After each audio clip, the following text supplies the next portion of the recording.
আসসালামু আলাইকুম। Hello viewers, আপনারা সবাই কেমন আছেন? আশা করি সবাই ভালো আছেন। তো চলে আসলাম ছাদ বাগানে এই সেই কিছু সবজি কেটে নিব। তো আজকে আমার ছাদ বাগানে কি কি সবজি আছে চলুন আপনাদেরকে দেখাবো। আমার ছাদ বাগানের সবজিগুলো আজকে আমি কেটে নিব। তো সকালবেলা চলে আসলাম ছাদ বাগানে আসছি আর হাতে একটা কেচি নিয়ে আসছি। তো কেচিটা আর সসপ্যানটা হয়েছে এখানে রেখে গেলাম। আর ছাদ বাগানটা সকালবেলা এসে প্রথমে একটু ঘুরে ঘুরে দেখে নিলাম। আমার ছাদ বাগানের ভিউটা এখন আমার কাছে এতটাই ভালো লাগে যা বলার বাহিরে। তো প্রথমে আমরা দেখে নিলাম যে আমার আম গাছে মানে কাতিমন আমের গাছে মুকুল আসছে। দেখুন মাশাআল্লাহ দিলে কীভাবে আসছে।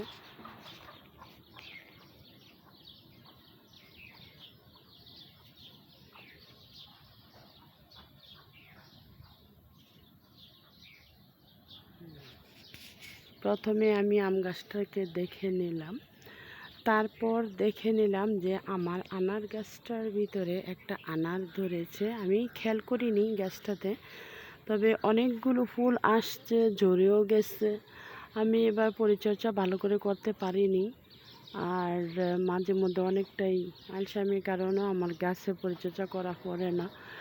তারপরও মাঝে মধ্যে যতটুকুই মনটা ভালো লাগলে একটু করি, ভালো না লাগলে করি না। তো এখন আমার আনার গাছে ফুল আসছে। এই দেখুন, এখানে আছে 3টা আনার গাছ, একই সমবয়সী, তবে এখানেও আছে আরও 2টা। এই দেখুন, এখানে আরও 2টা আছে, কিন্তু এই 2টা কেন যে বড় হয় না জানি না। তবে এগুলো আমার মনে হচ্ছে যে এখানে যে এটা কীটনাশক দিতে হবে, তাহলে যদি বড় হয়। আর কীটনাশকে দেখেন পাতাগুলো পুকে একটু কুকড়ায় গেছে, কীটনাশক দিতে হবে, তাহলে এটা ঠিক হয়ে যাবে। আর এইখানে 3টা আছে, এই 3টা মাশাআল্লাহ অনেক বড় হয়ে গেছে। একবার মাঝখান থেকে কেটে দিয়েছিলাম, এভাবে কেটে দেওয়ার পরও আবার মাশাআল্লাহ দিলে জাকড়ানো হয়েছে, অনেক বড় হয়েছে। এই দেখুন কত বড় হয়েছে। তো একটা জিনিস ভালো লাগলো যে ফাঁকি দিয়ে দেখতেছি যে আমার আনার গাছে তো মাশাআল্লাহ দিলে অনেক ফুল আসছে, আর মাঝখানে দেখি ফাঁকি দিয়ে যে একটা আনার একটু বড় হয়েছে। দেখুন,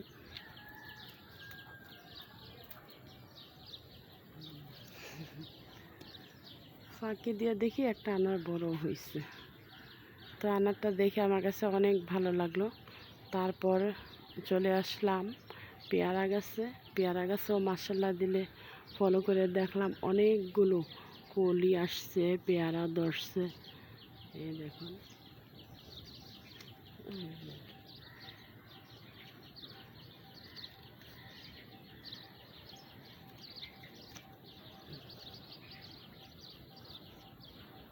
ফুলের কলিও আসছে পেয়ারা গাছে, আবার পেয়ারাও ধরছে, দেখে অনেকটাই ভালো লাগলো। তারপরে চলুন আমরা চলে যাই মালটা গাছের থেকে একটা মালটা ঝরে গেছে, আরেকটা মালটা আছে। তারপর জলপাই গাছের ফুল তো আসছে, কলি যে কখন ফুটে জানি না। আর আমার কাঠবেলি গাছে মানে ডালাই না লাগাইছিলাম, তাতে অনেকগুলো ফুল ফুটতেছে, ভালোই লাগতেছে, অনেক আনন্দ লাগতেছে। তার ফাঁকে দিয়ে আরেকটু দেখাই আপনাদেরকে, আমার এই গাছটা এমনিতেও মুকুল আসতেছে, ছোট ছোট মুকুল। আর যত্ন করলে আরও মাশাআল্লাহ কতই না ফল টল ধরে লাল হয়ে থাকতো, কিন্তু যত্ন ছাড়াই মানে এতটুকু। আমার এই যে এখানে 2টা পেয়ারা গাছ আছে, একটা আছে বস্তার ভিতরে লাগানো, আর একটা আছে বালতির ভিতরে লাগানো। তো বালতির ভিতরে যেটা লাগানো এত এই যে ফুল ফল পেয়ারা, এই যে দেখুন, এই যে ফুলের কলি আসছে মাশাআল্লাহ অনেক। ফাঁকে ফাঁকে আবার পেয়ারাও আছে, ফলো করলে দেখা যায়। তারপরে চলুন আপনাদেরকে দেখাচ্ছি আবার, এই যে আম গাছের তো আম দেখাইব, আম গাছের আম তো দেখছিনি। এখন এই যে কামরাঙ্গা গাছের কামরাঙ্গা দেখেন, মাশাআল্লাহ দিলে যে কত কামরাঙ্গা ধরতেছে। আরও কামরাঙ্গা ঝরেও গেছে, তো সবগুলো তো আর টিকে না, ঝরে পড়ে যা থাকে।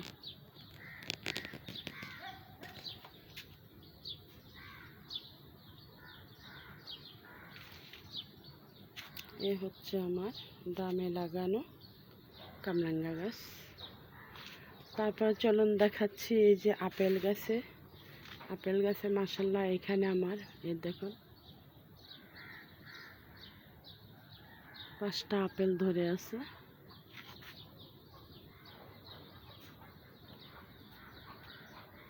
তারপর যা দেখাইবো, আমার এই বোগেনভিলিয়া গাছটা আমার অনেক শখ ছিল। যেমন শখ ছিল তেমন ডালা থেকে আমি 4টা চারা তৈরি করছি। 4টা চারা থেকে 2টার মধ্যে ফুল আসছে, আর 2টার মধ্যে ফুল আসেনি, তবে বড় হয়েছে গাছগুলো। ছাদ বাগানে গাছ লাগালে যাই টুকিটাকি যা খাওয়া যায়। আম গাছের আম তো ঝুলেই আছে, বড়ই গাছও দেখেন ফুল আসছে। জানি না দূরে থেকে দেখা যায় কিনা, অন্ধকার অন্ধকার লাগে। তো তারপর আপনাদেরকে দেখাই যে এই যে সসপ্যানটা নিয়ে আসছি, এই যে কেঁচেটা নিয়ে আসছে। এখন আমি কিছু ডাটা উঠাইব আমি আমার সবজি বাগান থেকে। এই দেখুন মশলা দিলে এই যে বেগুনও ধরছে, বেগুনও ধরছে। তো এখানে আমি আমার সবজি বাগান থেকে ডাটা উঠাইব। প্রথমে ডাটা উঠাইব আমি, এই দেখুন এই যে। তবে এখানে একটা ড্রাগন গাছ আছে, বিচি থেকে চারা তৈরি 4টা ড্রাগনের গাছ হয়েছে। দেখুন আপনারা ফলো করলে দেখতে পারবেন, এই যে এখানে আছে, সুন্দরভাবে হয়েছে। এখানেও আছে একটা, দেখুন।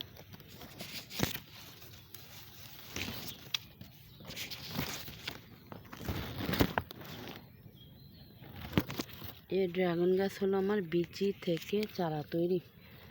এখন ভাবছি যেহেতু রৌদ্র লাগে না ডাটারির জন্য, ডাটারি আমি তুলে ফেলবো।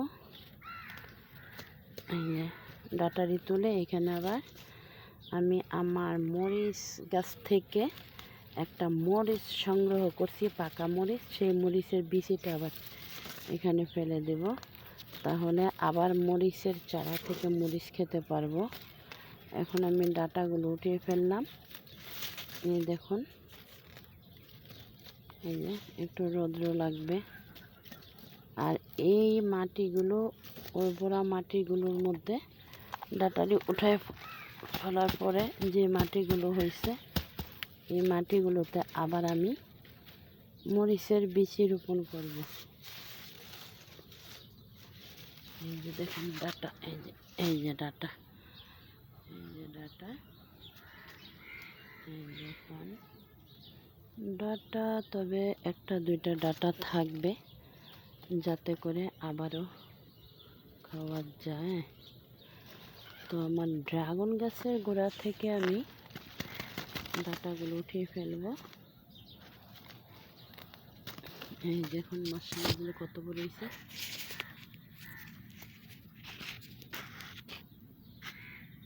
মশলা দিলে অনেক বড় হয়েছে, এটা চারা থেকে তৈরি। তো ভাইয়ারা পুরো আমি ডাটাগুলো এই দেখুন কতগুলো ডাটা উঠে নিচ্ছি। যে এই যে দেখুন কি সুন্দর কচি কচি ডাটা, শাকগুলো খাওয়া যাবে। সেই ডাটা শাকের একটা কি মানে ডাটা দিয়ে মাছ রান্না করে ডাটা দিয়ে খাওয়া যায়, শাকগুলো শুটকি দিয়ে খাওয়া যায়, অথবা রসুন দিয়ে বাগার দিয়ে খাওয়া যায়। এখানে আমি কটা পুঁই শাকও কেটে নিছি। আচ্ছা যাক, এখানে রাখলাম এগুলো। তারপর এই যে বেগুনের গাছগুলো এভাবে বেঁধে দেব, এই দেখুন এভাবে বেঁধে দেব যাতে করে রৌদ্র লাগে এখানে। তারপর এখানে আমি আবার একটা মরিচের চারা রোপণ করব। মরিচ আছে গাছ থেকেই পারছি, পাকা মরিচের বিচিগুলো এখানে ফেলে দেব, যাতে করে এইখানে আবার করি মরিচের চারা থেকে মরিচ খেতে পারি। তবে ভাবতেছি বেগুনগুলোকে আজকে কাটবো না। মাশাল্লাহ অনেকটি বেগুনই ধরছে। একটা করে যদি আমি পারি, এই যে একটা করে যদি আমি বেগুন কাটি, এই পাতাটার জন্য বেগুনটা দেখা যাচ্ছে না, একটা করেও যদি আমি কাটি তাহলে আমার অনেকটি গাছের থেকে অনেকটি বেগুন কাটা হবে। তো ভাবতেছি না থাক, আজকে কাটবো না। চলুন আরেকটা কি সবজি কাটতে পারি সেটাও দেখাই। ছাদ বাগানে এখানে বরবটি লাগাইছি, ধুন্দুল লাগাইছি। এখানে গাছটাতে ধুন্দুল ধরে নাই, বরবটিও ধরে নাই। তবে চলুন আমরা দেখি আর কি কাটতে পারি। তবে ভাইয়ারা পুরা হাত দিয়ে তো সব কিছু কাটা যায় না।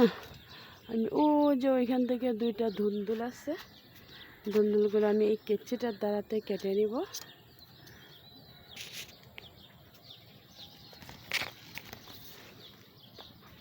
এই যে দেখুন আমার ছাদ বাগানের গাছের ধুন্দুলগুলো আমি কেটে নিব। ভিতরে অনেকগুলো ধুন্দুল ধরে আছে। তো ভাইয়ারা পুরা আমি আমার এই গাছটা থেকে 4টা ধুন্দুল কেটে নিছি।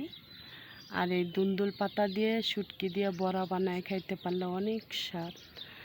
তো চলুন আমি ধুন্দুলগুলো দেখাইতেছি, নিচে যে পড়ছে চলুন উঠে দেখাইতেছি। এই যে এখানে একটা ধুন্দুল কেটে গেছে। এখানে আছে পুদিনা পাতা, দেখুন মাশাল্লাহ কি সুন্দরভাবে হয়েছে।